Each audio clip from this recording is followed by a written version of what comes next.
Os irmãos podem abrir as suas Bíblias, segunda carta de Paulo a Timóteo.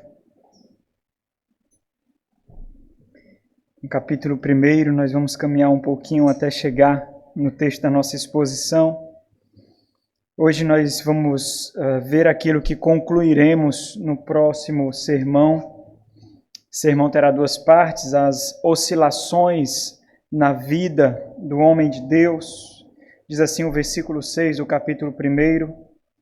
Por esta razão, pois, te admoesto, que reavives o dom de Deus que há em ti, pela imposição das minhas mãos. Vamos a Deus em oração mais uma vez. Nosso Senhor, rogamos a Ti, ó Deus, que conforme for da Tua vontade, fala poderosamente ao nosso coração. Dobra-nos diante da Tua palavra, ó Deus. Que pelo Teu Santo Espírito, ó Deus, nós sejamos esquadrinhados, a nossa alma exposta diante do Senhor, ó Deus. Nos encontremos completamente cientes da nossa insuficiência, da nossa fragilidade.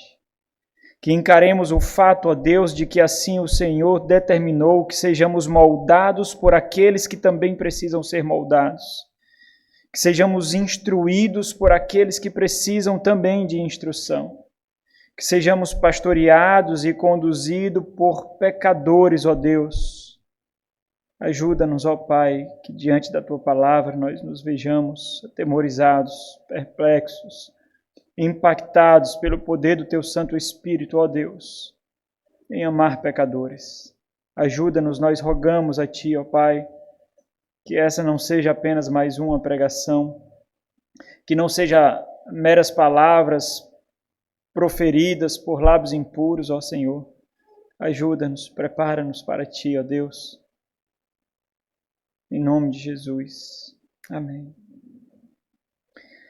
Meus irmãos, Paulo está experimentando os seus momentos finais.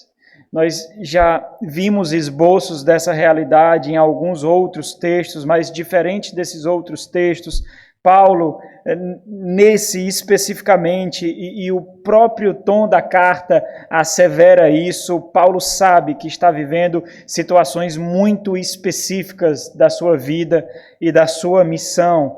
Paulo tem um tom muito particular agora nesse texto. Embora Paulo tenha encorajado a muitos, embora ele tenha preparado a muitos, embora ele tenha orientado muitos obreiros, muitos pastores, muitos plantadores de igrejas, muitos servos de Deus para a seara do Senhor, muitos provedores, embora ele tenha preparado muitos protetores da igreja de Deus, de uma forma muito especial. Timóteo merece maior atenção e maior inclinação do seu coração. Paulo está meio que passando o bastão. Se assim não fosse, não faria tanto sentido Paulo usar palavras tão encorajadoras e mostrar a si mesmo como modelo de que vale a pena. Então Paulo está passando o bastão, ao mesmo tempo que ele atesta que vale sim tributar a vida, dedicar a vida, se gastar, oferecer a sua vida por libação ao Senhor. E em situações tão específicas, situações como essas, esmagadoras e reveladoras como essas que nós temos aqui, Paulo expõe qual é o consolo do homem de Deus. Consolo do homem de Deus, nós refletimos na última mensagem, é a convicção da vocação divina. Ele tem plena convicção de que ele viveu diante da luz que ele recebeu, não fazendo a sua vontade, mas fazendo a vontade do Pai. A convicção de fidelidade que mesmo por meio em suas fraquezas, as suas deficiências, mesmo na mais profunda convicção, e ele fala isso para o seu filho na fé, de que é insuficiente, ele fala isso para uma das igrejas que foram mais problemáticas para ele, quem é suficiente para essa obra? Mas ele atesta essa convicção de fidelidade e a convicção de companheiros fiéis, e aqui então ele exalta a amizade daquele que foi o seu cúmplice inúmeras vezes. Sem dúvidas, irmãos, para muitos, o seu consolo no final da sua vida seria outro e não essa, sem dúvida alguma. O seu consolo no final de sua vida talvez seria a formação e o futuro estável dos seus filhos, a estabilidade na aposentadoria, o suporte financeiro, o suporte médico, a ausência de feridas, um corpo sadio, a ausência de dores, a ausência de perdas, mas não é essa a realidade do ministério pastoral. E talvez seja muito difícil para nós fazermos essa reflexão, porque nós estamos no meio de igrejas diluídas, no meio de ministérios diluídos, onde não há sacrifício, onde não há confronto, onde não há luta, onde pastores desfrutam de banquetes ostentosos. Então, talvez seja difícil para a gente, de fato, entender o que isso significa. Mas o fato é de que essa não é a realidade do ministério pastoral. Não poderia ser diferente.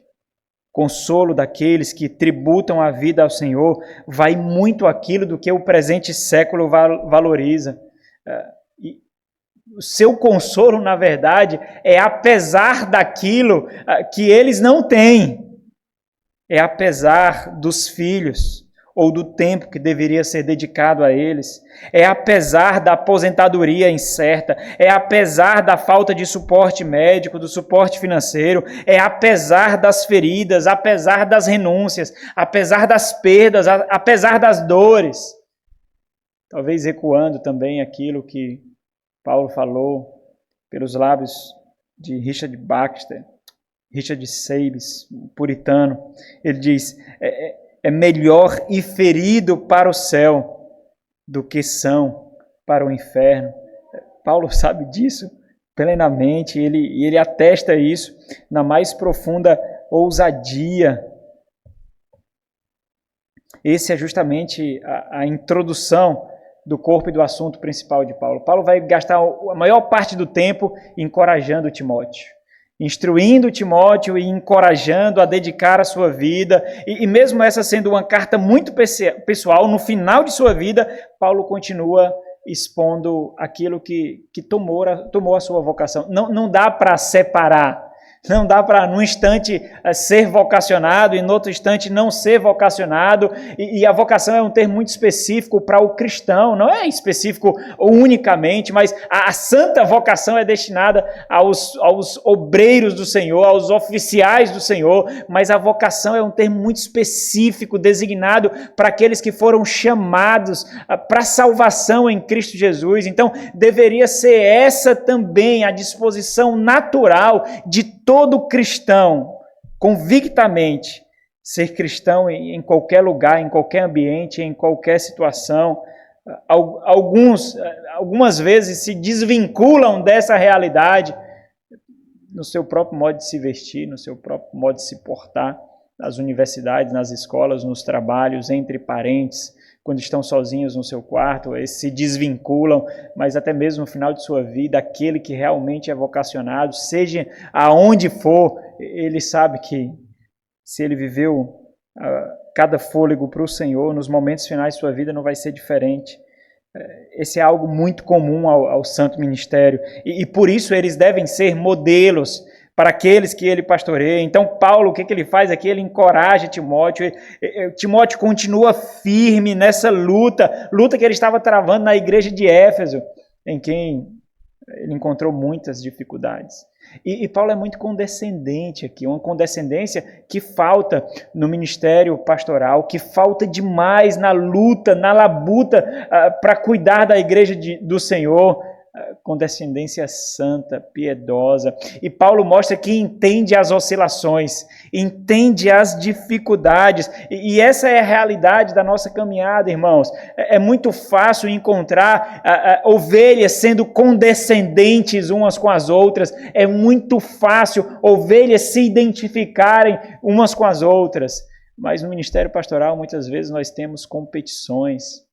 Nós temos uma luta para mostrar quem tem mais sabedoria, quem tem mais conhecimento, quem tem mais títulos, e até mesmo aqueles que são pastoreados, que são cuidados, quando tem uma oportunidade de ser condescendente com as lutas, complacente com as dificuldades, na verdade apontam, porque já foram tão julgados pelos seus pastores, já foram tão exortados. Então, diante de uma possibilidade de exortá-lo, de julgá-lo, de expor, eles não perdem.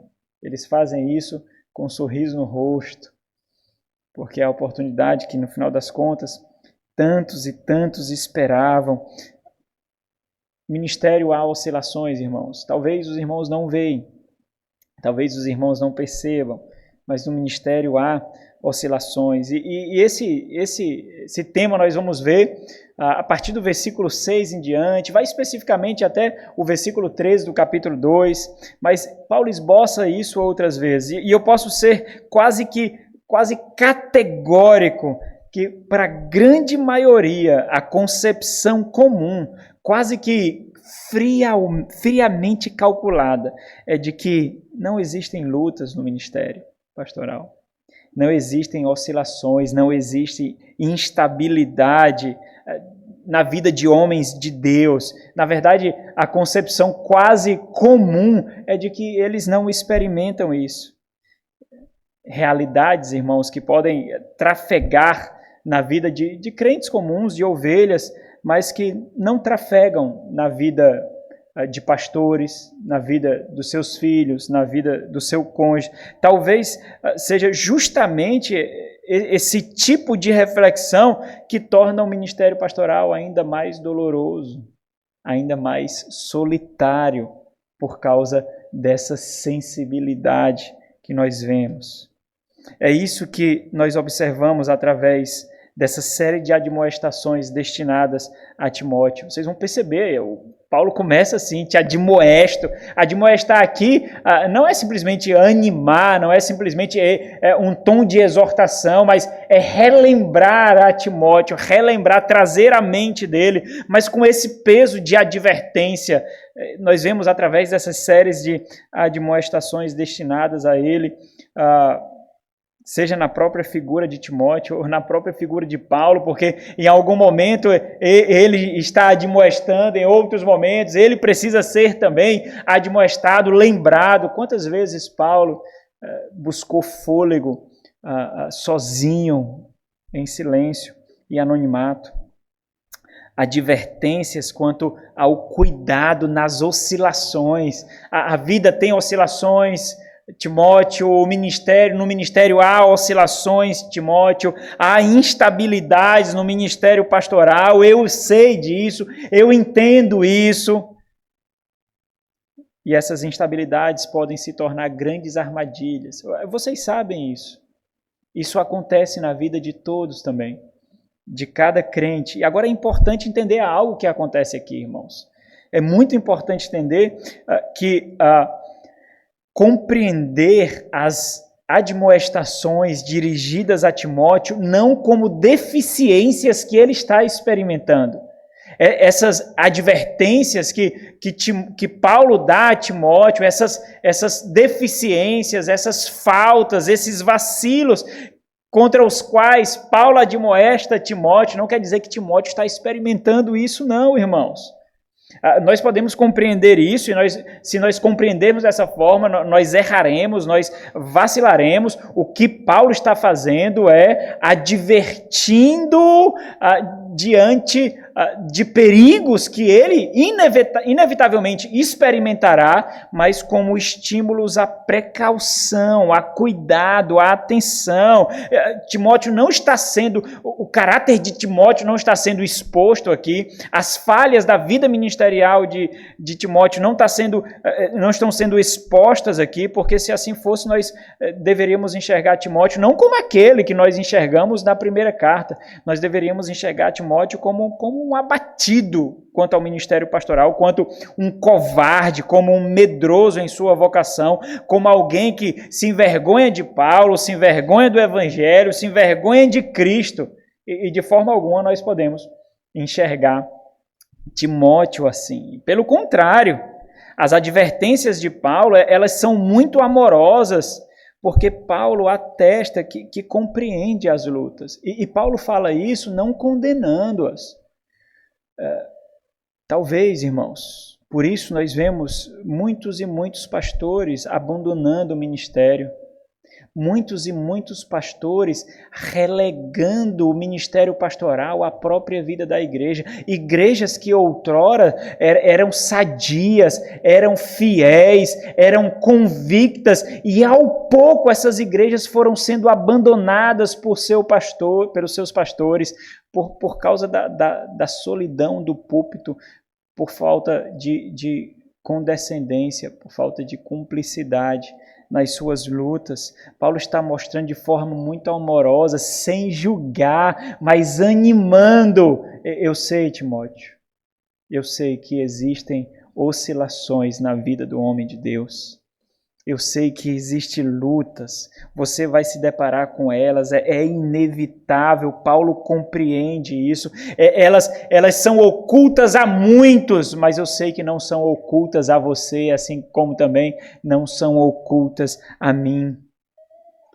Pode ser ocultas a muitos ao redor de Timóteo, até mesmo e especialmente ocultas àqueles que ele tanto luta para salvar as suas almas, para guardar as suas almas.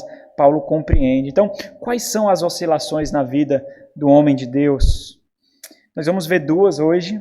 Primeiro, no versículo 6, a tentação ao desânimo. Observe o versículo 6. Por essa razão, pois, te admoesto que reavives o dom de Deus que há em ti, pela imposição das minhas mãos. Observe o texto. Por essa razão, qual razão? Paulo acabou no versículo 5 de atestar o pedigree da fé de Timóteo. Ele conhece a fé de Timóteo, ele sabe da sinceridade, da integridade, da envergadura, das raízes, da solidez da fé de Timóteo. E por isso, Paulo anima. Paulo está mostrando a Timóteo uma corda de resgate em momentos assim. O desânimo açoitará a Timóteo, o desânimo chegará às portas de todo ministro do Senhor, de todo ministério, chegará às portas. O que Paulo está lembrando aqui é que existe uma corda de resgate, e ao olhar para esse testemunho de fé referendado pela piedade da sua avó, pela piedade da sua mãe, Paulo mostra uma corda na qual ele pode subir quando encontrar momentos assim. Por essa razão, pois, te admoesto. Admoestar aqui, como eu fiz referência, é lembrar, é recordar, é trazer à memória, como que resgatando em situações como essa, que reavives. Paulo está mostrando aqui momentos em que o fogo da paixão pelo ministério, o ardor pela obra do Senhor, em alguns momentos será arrefecido, irmãos. Alguns momentos se esfriarão. E é nesse momento, irmãos, é em situações como essa, em que a convicção da vocação dá lugar ao profissional do púlpito. Mark Lloyd Jones chama homens assim de pulpiteiros.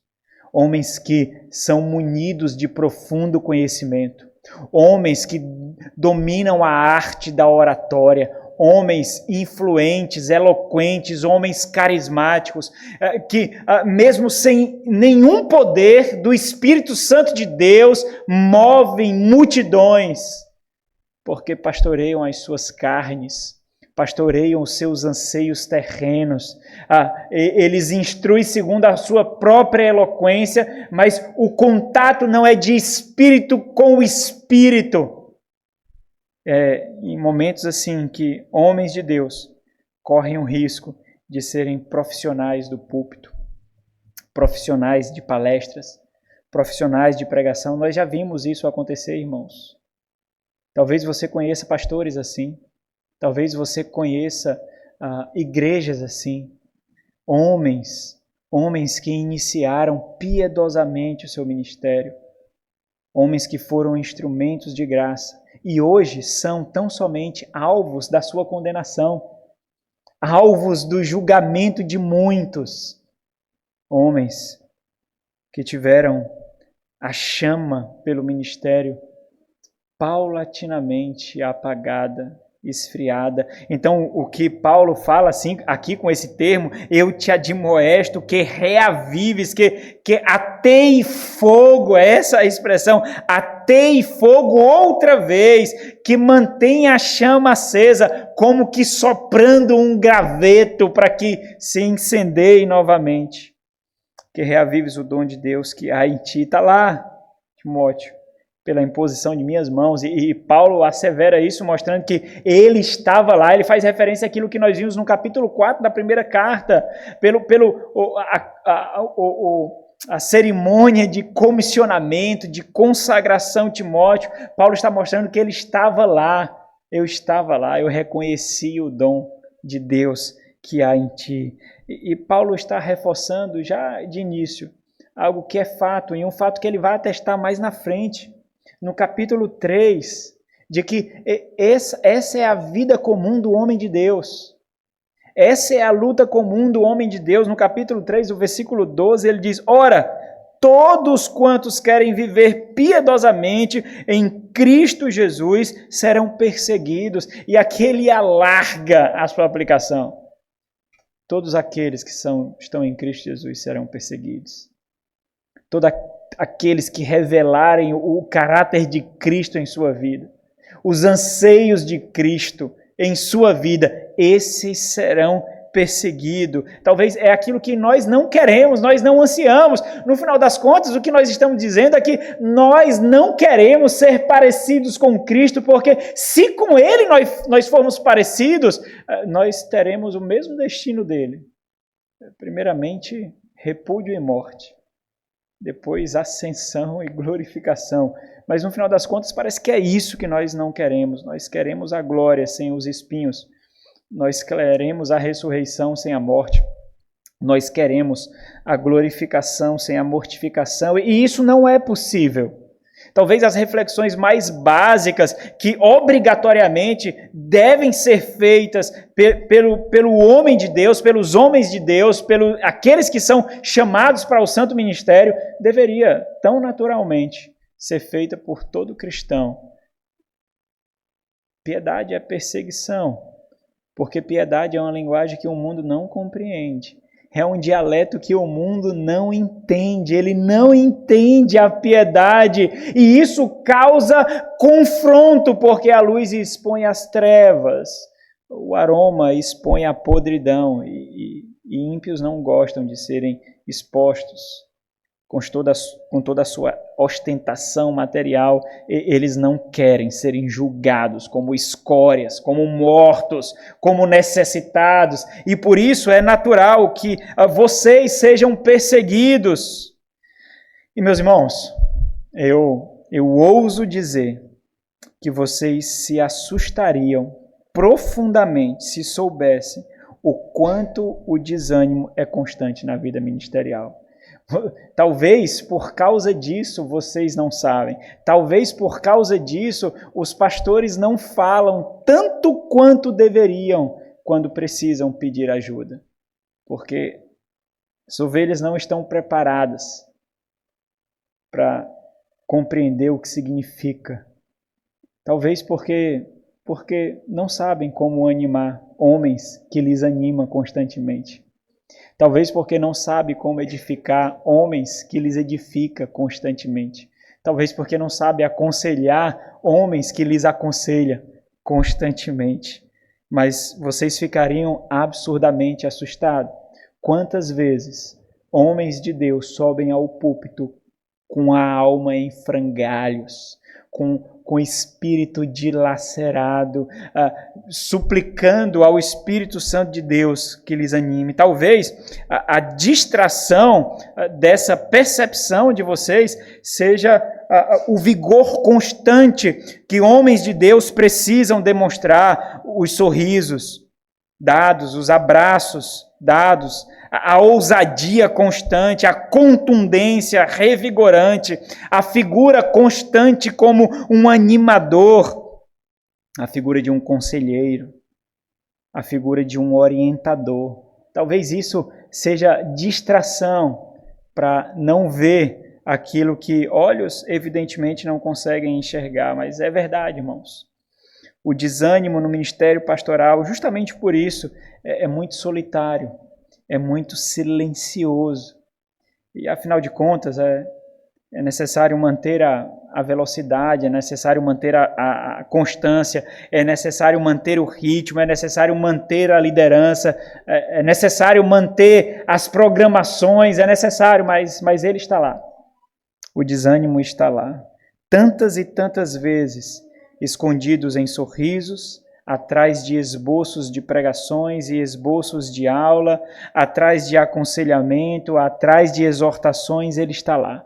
O desânimo está lá. Talvez muitas coisas podem ser combustível para o desânimo. E eu poderia citar aqui algumas delas, que fazem a mente do homem de Deus ser constantemente turbulenta, borbulhenta. Talvez uma exortação pesada que precisa ser feita, quando na verdade você desejaria tão somente abraçar e beijar. Talvez uma disciplina que precisa ser aplicada, quando na verdade você preferiria não ter visto, não ter discernido, não ter compreendido aquela afronta. Uma ovelha perdida, sob o peso mortal de que você não foi sábio o suficiente, de que você não foi cuidadoso o suficiente, de que você não foi amoroso o suficiente. Talvez a constante sensação de que você não está visitando tanto quanto deveria, você não está instruindo tanto quanto deveria, você não está cuidando tanto quanto deveria. Talvez pelo tempo que você dedica a todos, mas você não pode dedicar o mesmo à sua família. Meus irmãos, meus amados irmãos, não faltam combustíveis no ministério pastoral para o desânimo. São muitos. E muitos e muitos, silenciosos, obscuros, mas eles estão lá constantemente, difíceis de serem discernidos. A advertência de Paulo aqui é para que o desânimo do ministério pastoral, que é inevitável, ele encontrará batendo à sua porta, invariavelmente, constantemente, é inevitável isso, no abatimento de sua alma, no abrandamento do seu vigor, no arrefecimento do seu entusiasmo, para que isso não coloque num buraco tão profundo que ele não possa sair. Por isso que Paulo atesta, eu sei da tua fé. Foi a fé que, lembra aí, foi a fé que habitou na sua avó Lloyd, e ela morreu em fé, é na fé que habitou em tua mãe, que te criou em piedade, e ela permaneceu em piedade, ela está ali, e é essa que te guardará. Foi essa fé que foi exposta diante de mim, e sob a minha imposição de mãos, Deus te dotou para a santa vocação. E Paulo recorda a Timóteo, olha para isso nesses momentos, como que uma corda na qual você pode se agarrar quando você estiver cavando esses buracos, porque nós somos tentados a cavar esses buracos. A combustível para a autocomiseração não falta, irmãos, não falta.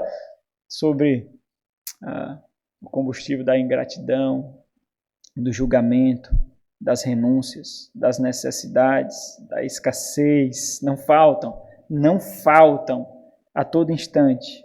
O atestado de Paulo aqui, diante disso, para que esse buraco não seja fundo o suficiente, para que ele não caia na armadilha, na tentação do desânimo, o recurso utilizado por Paulo para sustentar a sua admoestação é justamente o dom e o doador. O dom de Deus que há em ti.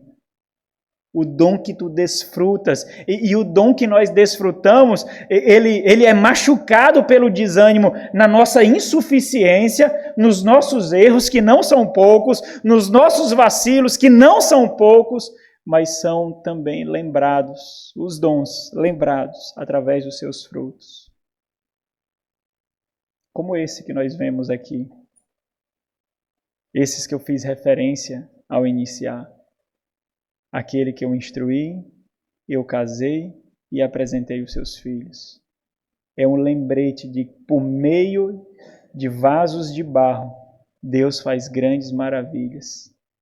Deus faz feitos impensados. É você que há um tempo atrás sequer me conhecia, mas que agora a minha vida e a minha família está cravado na história da sua família. Vai chegar um tempo, mesmo que os nossos caminhos se desviem agora, vai chegar um tempo em que você olhará para trás, mas vai ser impossível não ver a mim e a minha família na sua história. Impossível.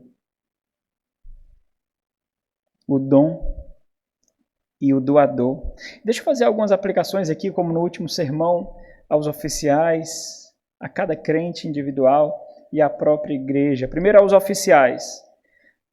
Meus irmãos, o desânimo não pode ser removido da realidade do ministério pastoral.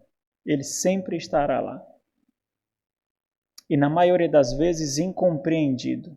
Às vezes pelo próprio cônjuge, pelos filhos e na maioria das vezes pelas ovelhas que nós pastoreamos. Sempre nós seremos insuficientes e sempre essa insuficiência será um chacal para nós, um algoz para nós, nos açoitando. Por que eu não fiz isso? Por que eu não consegui perceber aquilo? Mas também, meus irmãos, essa insuficiência será um dos maiores cães de guarda de Deus para nos levar aos pés da cruz. E saber que do Senhor vem a nossa força. Do Senhor vem a nossa força. A cada crente, você individualmente, tome homens assim. Tome homens assim como modelos de luta contra o abatimento, como modelos de luta contra o desânimo, como modelos de luta de que a piedade é feita no anonimato, no silêncio, sem holofotes, como modelos de graça do Senhor. Muitas vezes, vocês mesmos precisarão atear fogo em seus corações, como os homens de Deus fazem, como os ministros fazem. Nós não temos uma fila de pessoas esperando para atear fogo em nossos corações, irmãos. Nós somos aqueles que precisam atear fogo no coração de outros. Nós precisamos garimpar constantemente sopros do Espírito para atear fogo em nossos corações. Mas vocês mesmos, haverá momentos em que vocês mesmos precisarão fazer isso. Assim como os ministros fazem constantemente. Tomem homens assim, como modelos, como exemplos. Talvez na realidade que nós vivemos hoje é muito difícil. Nós vemos ministros frouxos, ministros que não têm distintivos de homens, ministros que querem o glamour, ministros que querem a facilidade. Nós estamos num tempo, irmãos, em que a próxima geração experimentará pastores ainda mais frouxos, ainda mais fracos, justamente por causa do baixo nível das suas formações, não somente acadêmicas, não somente em seminários, mas porque as próprias igrejas não estão mais formando pastores. E é o seu papel. Seminário não forma pastores, faculdade não forma pastores, diplomas não referendam pastores. É a vida de igrejas, através de homens piedosos e convictos, que formam homens piedosos e convictos. Aplicação à igreja como todo. Lutem, irmãos. Lutem contra a frieza em seus corações por aqueles que tanto lhes edificam, mas que ao mesmo tempo precisam também de edificação. Precisam garimpar como que num terreno infértil, precisam garimpar ânimo, vigor e ousadia, em silêncio e solidão. Se não sabem como fazer isso, não cessem de orar por eles. Não cessem de orar por homens assim. Quais são as oscilações na vida do homem de Deus? Primeiro, a tentação constante ao desânimo. Segundo e último, a tentação à covardia. Versículo 7. Porque Deus não nos tem dado espírito de covardia, mas de poder, de amor e de moderação. Observa que Paulo está animando Timóteo, recordando justamente do caráter do dom. O caráter do dom não é de covardia, não é de enfraquecimento, não é de medo.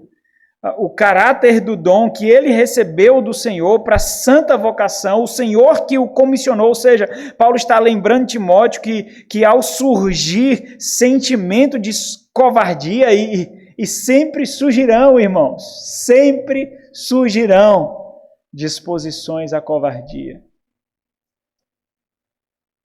A consideração de que talvez não seja necessário o confronto. Talvez não seja necessário a exortação. Talvez não seja necessária aquela repreensão. Talvez a vestimenta daquela irmã pode passar. Talvez o comportamento daquele irmão pode passar. Talvez não seja necessário tanto rigor, tanto vigor, talvez não. Talvez o comportamento daquele jovem com aquela jovem não foi aquilo que eu pensei. E Satanás fala, irmão, mas Satanás fala e a carne apoia. E assim as igrejas vão sendo deformadas. Quando pontas soltas não são amarradas. Quando pontas soltas não são amarradas.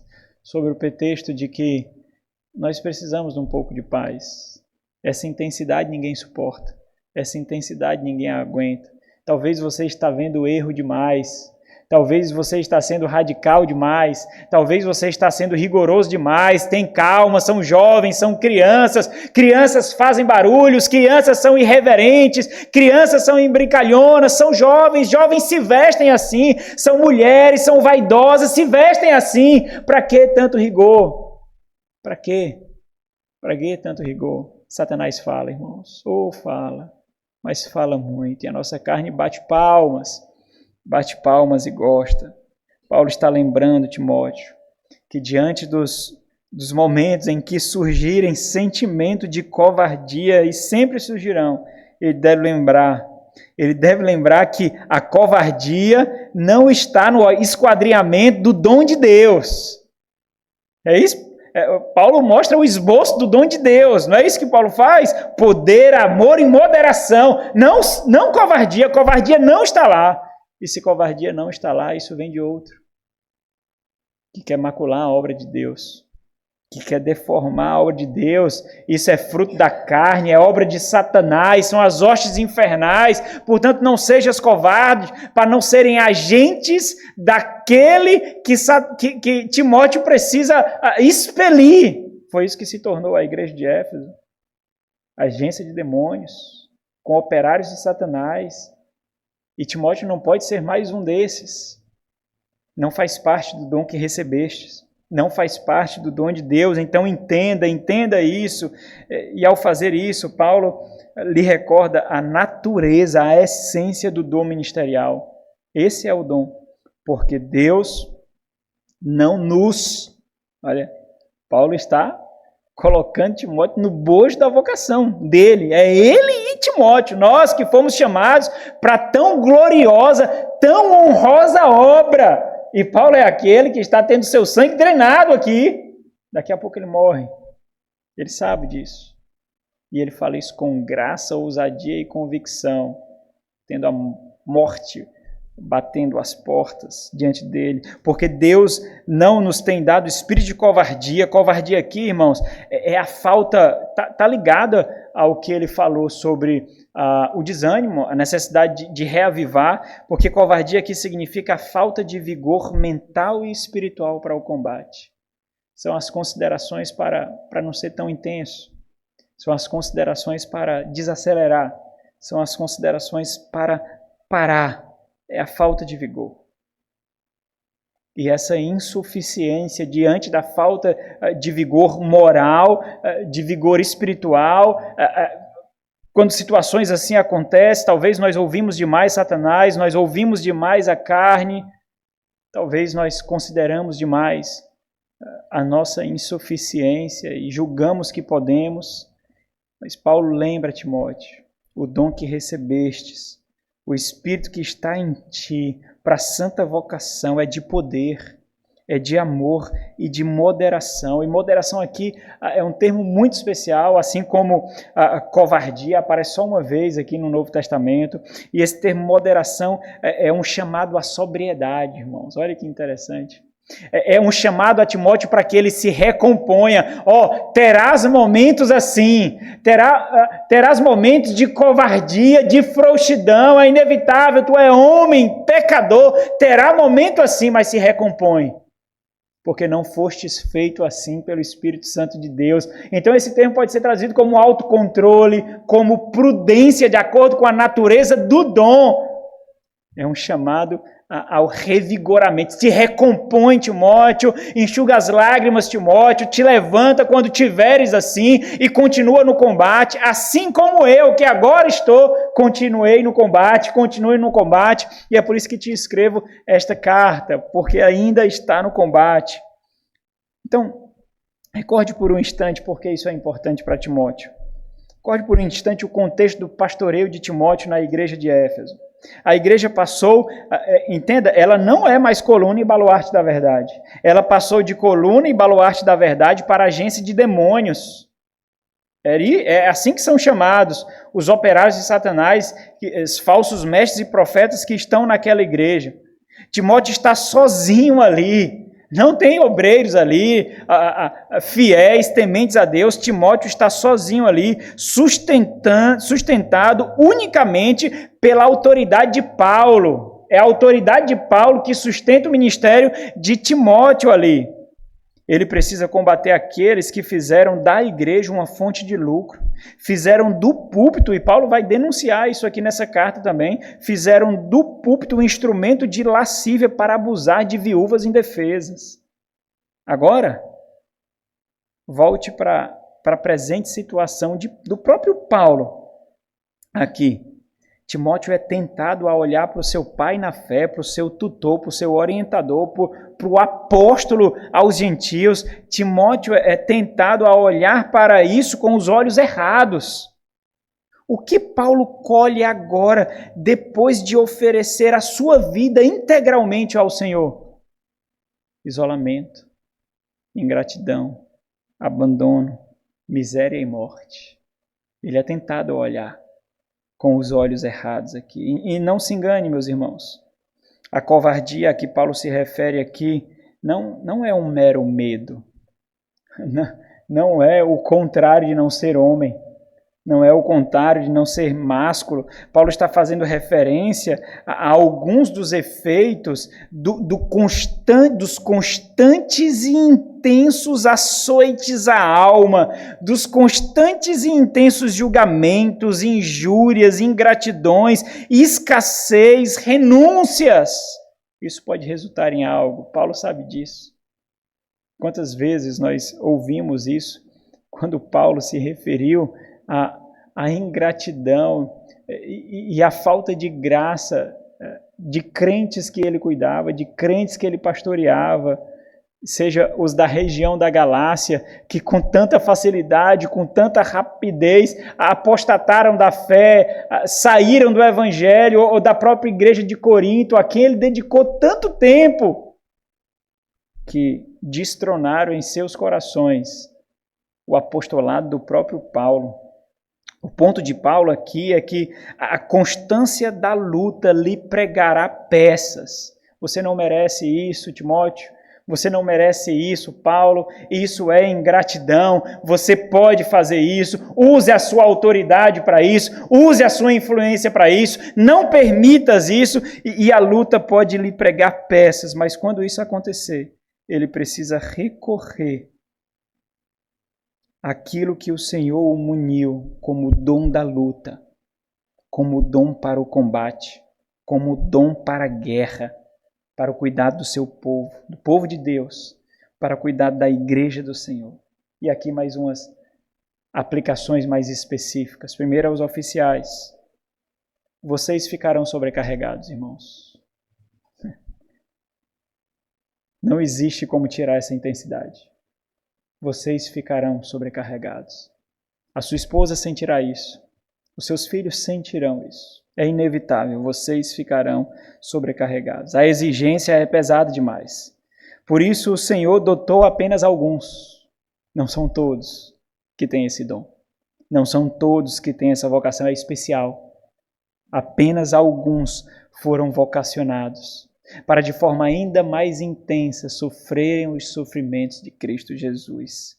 Mas parte desse dom deve ser compreendido, e esse é o grande diferencial da vocação.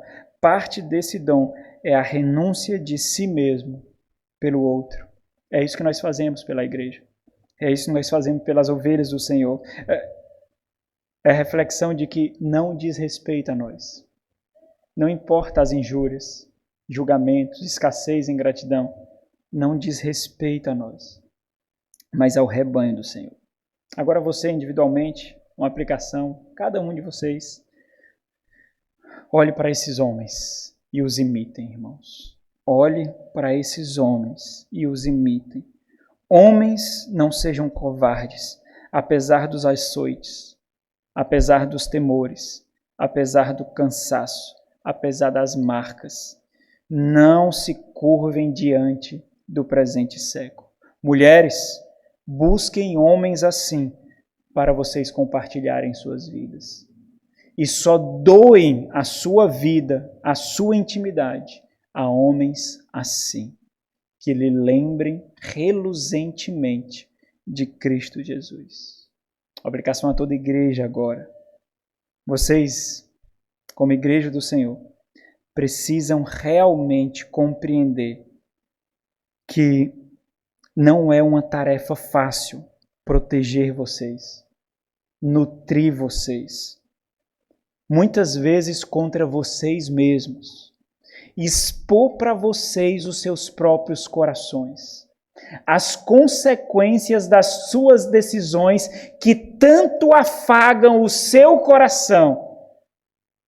Em alguns momentos, para vocês, isso soa como maldade, simplesmente assim, soa como inveja, soa como raiva. Não é fácil proteger vocês.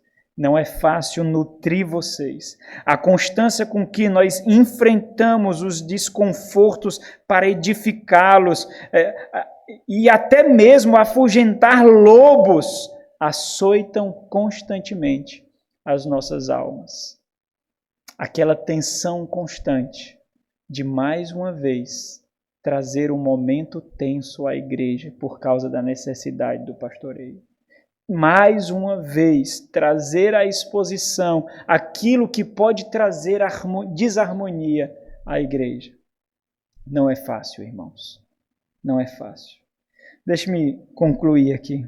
Sem dúvida, meus irmãos, uma das grandes deficiências, e talvez por isso essa série deve ser tão bem recebida por nós. Talvez uma das grandes deficiências das nossas igrejas é que elas esqueceram ou ainda não perceberam o óbvio. Mas a verdade é que muito disso é culpa dos seus próprios pastores. Qual é a causa da grande deficiência?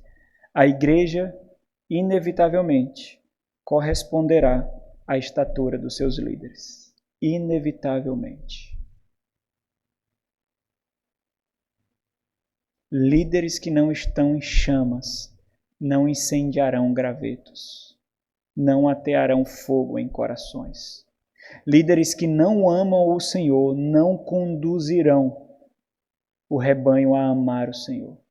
E as igrejas esqueceram disso com a facilidade estrondosa de que ela é a estatura dos seus líderes. E essa verdade se aplica a qualquer relação de liderança e liderados. A família é a estatura do pai da família. Seja na escola, em relação professor e aluno, seja a empresa, relação gestores e funcionários. Essa é uma verdade natural que se aplica a toda e qualquer relação de liderança e liderados. Líderes animados animam. Líderes convictos convencem. Munem de convicção aqueles que o seguem. Mas, infelizmente, não tem sido percebida essa guerra espiritual, porque o óbvio simplesmente é rechaçado, é desprezado. O óbvio é completamente desprezado. O fato de nós não percebermos isso na vida da igreja, ou mesmo não nos atentarmos para isso, tem criado enfermidades mortais em muitas e muitas igrejas. Não cuidar de quem cuida equivale a estabelecer um prazo de validade ao cuidado que vocês mesmos recebem hoje. Vocês mesmos. Matar quem os nutre significa tão somente esperar a desnutrição. Matar quem os protege significa tão somente esperar a morte. Ah, irmãos, eu não falei coisas difíceis aqui. A pregação foi muito simples. As reflexões foram muito simples. Mas por que a dificuldade de enxergar? Porque nós vivemos como aqueles que não combatem na realidade espiritual. Nós temos um mar de igrejas que vivem assim, irmãos. Eu me assusto com relatos de pastores, com situações de igrejas. Eu me assusto de fato. Muitos que querem dar toda uma disciplina na escola bíblica dominical para mudar a mentalidade da igreja, quando precisam mudar a dinâmica do ministério. Muitos que não visitam, não cuidam intencionalmente das suas ovelhas, pensam que precisam fazer um mestrado, pensam que precisam ler um compêndio de livros. Mas isso não é necessário, irmãos. Isso não é necessário. A igreja precisa se contentar com anonimato, com silêncio, com a graça da comunidade que Deus concedeu a ela. E nós precisamos fazer aquilo que o Senhor nos chamou para fazer: ser coluna e baluarte da verdade. Não faremos isso se matarmos aqueles que nos conduzem. Vamos orar. Nosso Senhor, graças damos a Ti, ó Deus, pelo privilégio de sermos apacentados pelo Teu Espírito, pelo privilégio de receber do alto a Tua instrução, ó Deus, por entender que não são apenas lábios pecadores, mas o Senhor falando contundentemente conosco. Nós somos pegos, ó Deus, constantemente em armadilhas, essas que foram expostas aqui, seja pela falta de cuidado, seja pelo próprio desânimo, seja pela falta de ousadia, na própria covardia, ou na falta do mais profundo temor, ó Deus, em oração, suplicando para que aqueles que o Senhor nos deu não morram, ó Deus. Aqueles que o Senhor nos deu não fraquejem, ó Deus. Para que não fiquemos sem pastores, ó Deus. Para que não fiquemos sem homens de Deus em nossas vidas. Essa é a realidade de tantos, ó Deus. Nós somos uma igreja tão pequena, Pai. Nós temos recebido visita de pessoas de outros estados, de outras cidades, que não podem desfrutar de uma igreja piedosa, de uma igreja temente. E isso deveria, ó Deus, alarmar os nossos olhos, o nosso coração para a escassez de homens realmente vocacionados, de igrejas que buscam intensamente a fidelidade, apesar das lutas, das armadilhas constantes da nossa sociedade. Ó Senhor, que nós sejamos um jardim para homens fiéis, que nós sejamos um jardim para homens vocacionados, ó Deus. Que nós possamos ver homens e mulheres no nosso meio que sintam gozo no desgaste, gozo no cansaço, prazer no sacrifício, na renúncia, na escassez. Se não for assim, nós morreremos, ó Deus. O nosso prazo de validade é muito próximo, ó Pai. Ajuda-nos. Em nome de Jesus. Amém.